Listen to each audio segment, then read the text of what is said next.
So, welcome back, or maybe this is the first episode, depending on what order we end up printing these in. This week, or month, depending on how often they come out, is 5 horror cliches that need to get banished to the further. Or if that Insidious joke's not doing it for you, how about need to get sawed and not buried in a pet cemetery? I like that one. That's your line for that. I like that one. I like that one.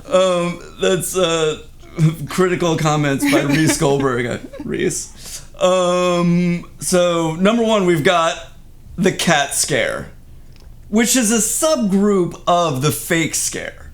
The fake scare is in virtually every horror movie you can think of, right? Yeah. It's usually the first scare. It's the first one. It's always the first where they're like building tension. And then cat jumps into your hands or whatever. I feel like the 80s did it a lot. And somehow it carried over. Yeah, Amityville Horror, 79, right? 79. I'll fix it in the thing I put on the screen if I'm wrong. Amityville Horror is the earliest one I can think of that does it.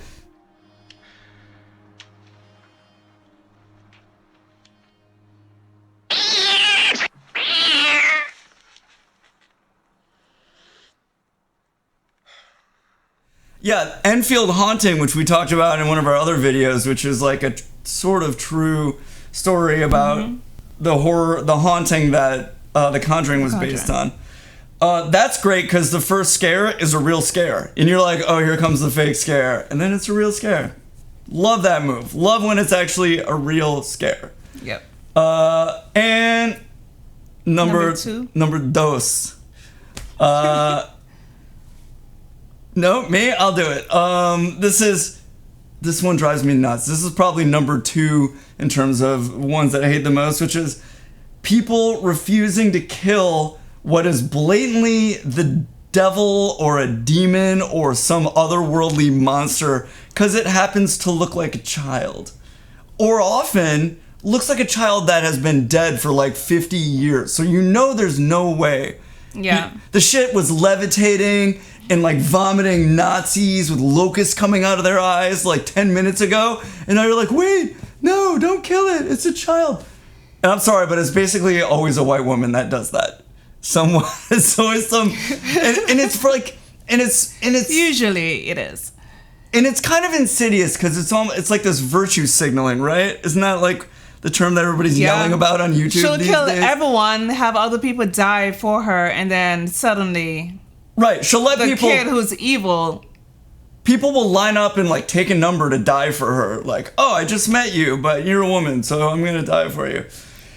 And then... when it's time to kill a kid, all of a sudden she's got a conscience. She feels some type of way about that. Like, The Super. That's a really bad case of that. Is that on Netflix? I forgot. I don't remember. The Super. I believe it is. Val Kilmer is real creepy in that as the Super. And man, it is shocking to see someone who was at one point, in my opinion, one of the sexiest men in Hollywood in his prime, to see Val Kilmer old and gnarled looking. He is really disturbing and disgusting and ugly in that film. And you know, good for him. And there was another one we saw recently that had that. The one in space. Panadrome, right? Panadrome? Something or Panadrome? Like something like that. It's in space. And that's a variation. That's another variation where it's like they won't kill the monster because it's like the baby version of the monster. And then some dude just gets gutted by this little baby monster. It's always like super cute. And then it's like...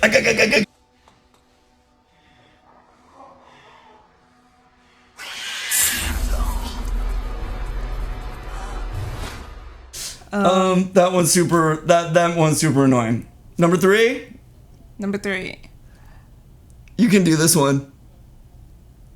Lack of communication. No, that's number 4. Number 3 is mystical black character. I can't see. That's why I should do it. That's why you should do it. You can't. Oh right, you can't see without your glasses on. Because vanity is a bitch, right? No, glasses glasses are a bitch. Like, they're very annoying to wear. So get contacts. That's even worse. No, it's not. Contacts are one of the rare things, like socks, that feel really great when you put them on and also when you take them off. When you have to wear glasses all the time, or you've been blind for like the morning, you put in contacts, and at first they feel like you don't notice them. It's just like, oh my God, I can see. I'm almost like a normal human that would survive in the wild. And then, but I'm not blind, only according to the DMV. And I don't drive. Since when? Yeah, I was gonna say, when are you dealing with the team? When I went to get my is permit. That just recreational? Because I mean, it's not like you have a driver's license. I have a permit, okay? And they recommended I get glasses. Apparently, it permits you to drag the car down a line of parked cars in Dimmers Park. That's what you almost did. I had to reach over. I was trying to teach her to drive in like the safest place in Brooklyn, I would say. It's all one-way streets. And it's that like roundabout racetrack. But there's still aggressive drivers. In Dimmers Park. It was scary. And anyhow, so I don't have my glasses because I don't need them. So, okay. So, since you couldn't read it, the mystical black character, which dates way, way back. Way, way back. Way back. But I would say the most famous version is The Shining, right? Stephen King had a thing about mystical black people. I'm serious. Has a thing? He's still alive, I guess. I don't know. Mr. King, do you still have a thing about mystical black characters? Because it's kind of a theme, right? Like the old black grandma in The Stand. How'd you know my name? Come to me in a dream, I reckon. And also, Kareem Abdul-Jabbar is like the shaman character. Bring out your dead in the movie version. Although he didn't do the casting, probably. So that's not on him. Or maybe it is. I don't know. But he was, in the book, it's very clearly a black woman. So he has, and so The Shining. The Shining has, I would say, the most famous, like, mystical or magical black character. I can remember when I was a little boy, my grandmother and I could hold conversations entirely without ever opening our mouths. She called it shining. Can't remember. I don't know. And they usually, no, not even usually. I'm pretty sure they always die. They're always most of the time. They're always martyred. And he comes back to rescue the kid. The kid talks to him with The Shining. He recognizes that they're in trouble and he goes up to save them and he gets a pickaxe right in the heart, if I remember correctly. I haven't seen it in about 20 years, but that's one of the things I remember pretty vividly is a pickaxe right in the chest.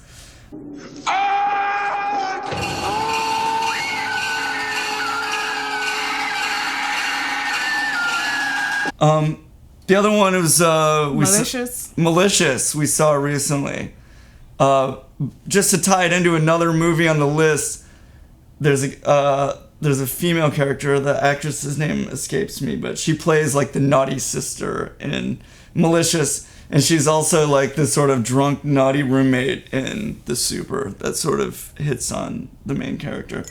But wait, is Josh Stewart in that also? Who's the lead in Malicious? Yes. Huh. It had to be.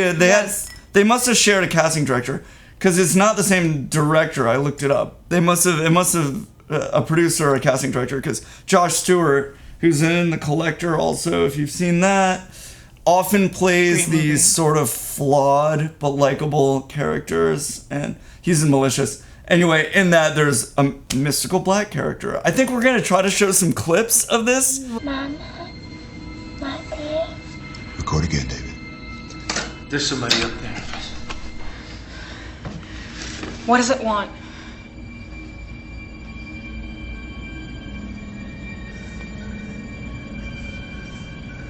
Stop. Rewind, then play back just what happened. This is like he's blind. That's another thing they love to do. Like, they have like, they're like Tiresias or some shit. Like they're like blind prophets or something. This guy is a little like that. But I think there was one in Jezebel, but you don't remember that movie as well. I don't remember that for shit. There's one in there. That was like There's Return of the Living Dead 4 has one. Candyman plays that character in Return of the Living Dead. Wait, yeah, that he does a walk-on, right? Or 2, yeah. Who has seen Return of the Living Dead 4? Has this girl seen some obscure horror or what? Maybe it's 2. I've seen whichever one. It's not the first one. I've seen 1 and 2. I don't remember him in the 4. second one. Second one is where it ends with like it rains, so it's like it starts all over again, or that's what they allude to. It starts all over again. The Return of the Living. For those of you who don't know, interestingly, the Return of the Living Dead series is done by the other guy who worked on Night of the Living Dead. Night of the Living Dead was made by 2 guys, George Romero. Oh, and I'm a terrible horror enthusiast for not remembering the other guy's name. And when they parted ways, the agreement was like that. George Romero could have the word dead, and that's why all his movies are like Day of the Dead, Land of the Dead, Dawn of the Dead, so on. And the other guy could have like Return of the Living, Night of the Living. Like he could have the front half and George Romero have the back half. Little horror trivia for you. Although not that useful because I couldn't come up with the guy's name, so that was kind of useless. So anyway, yeah, the shaman black character, and or the mystical black character. There's often it's often also sort of like juju-ish mystical black woman often. Yeah, like some voodoo priestess one of those or something. Wasn't Insidious because I remember her, but one of those had someone like that. Anyway, so number 4 was lack of communication. Fucking if you just saw some crazy shit and you go back and meet up with your friends when you guys were looking for crazy shit, it's like, talk about it. Say it, you know? If you are starting to see nuts shit because you're losing your mind, like, talk about it. People have like a huge rash on their hand and like hide it. Totally. Oh, I got bit by a zombie, so I'm going to hide it from everyone, and I'm going to go hide, you know, in the sealed compound with all the other people who aren't sick. That's some fuckery. Michonne, it's like, talk to people. Come on. No woman is an island. It wasn't just Michonne. I feel like Walking Dead Daryl had does it too. A lot of lack of communication. Yeah. Daryl's whole brooding emo image doesn't permit him to share pertinent information with anyone, apparently. But it's like the manufactured like chaos that's a result of lack of communication feels really cheap. You're like, just say this happened or you saw this. It's super annoying. What do we see? Curse of La Llorona. Yeah. The other day, there was some serious lack of communication. Yeah, like both kids got infected. They were touched by her. And didn't say anything. So they're infected and said nothing to their parents. Annoying. Number 5, is that where we're up to? Yeah, okay. We're number 5. What is it? Really, we should call this number 1 because this is the ultimate, in my opinion. This is how you like prolong a horror movie. Exactly.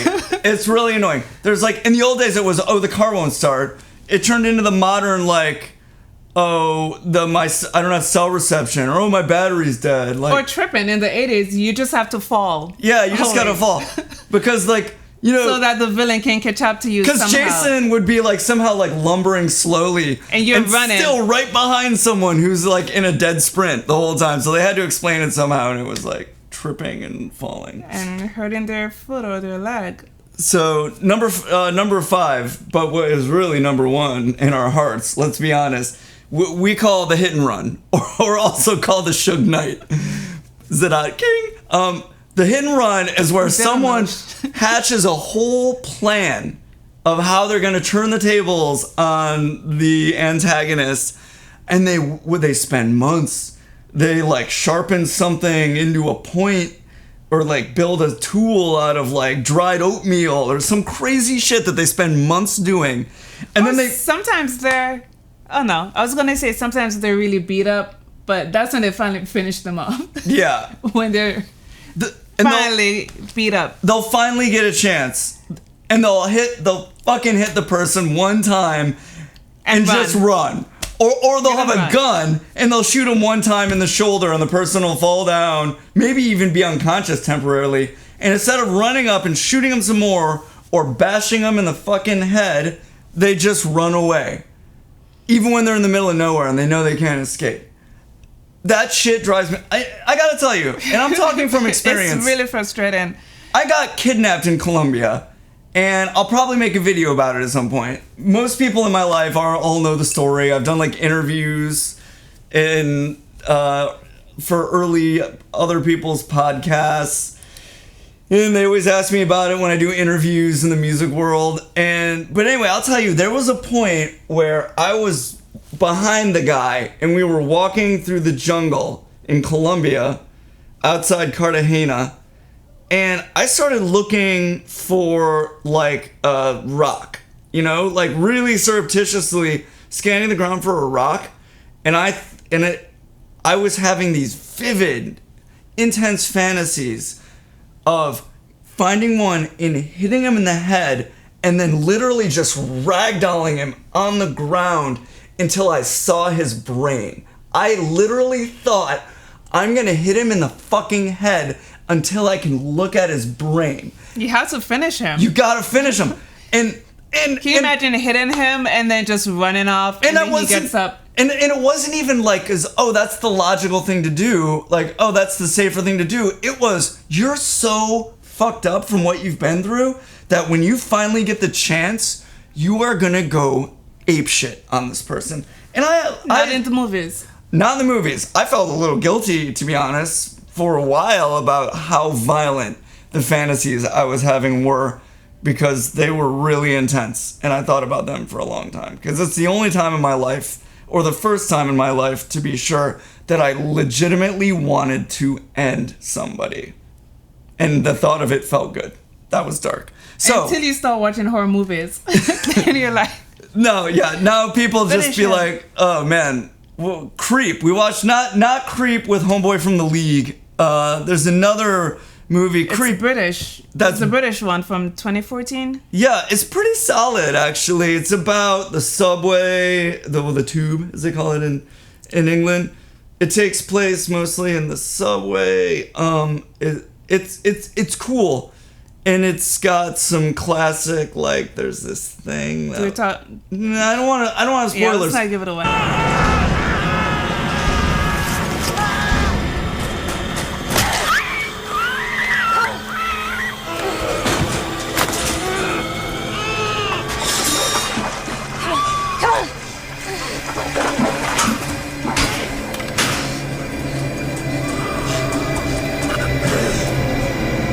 They not only run away, they leave it. They leave the weapon.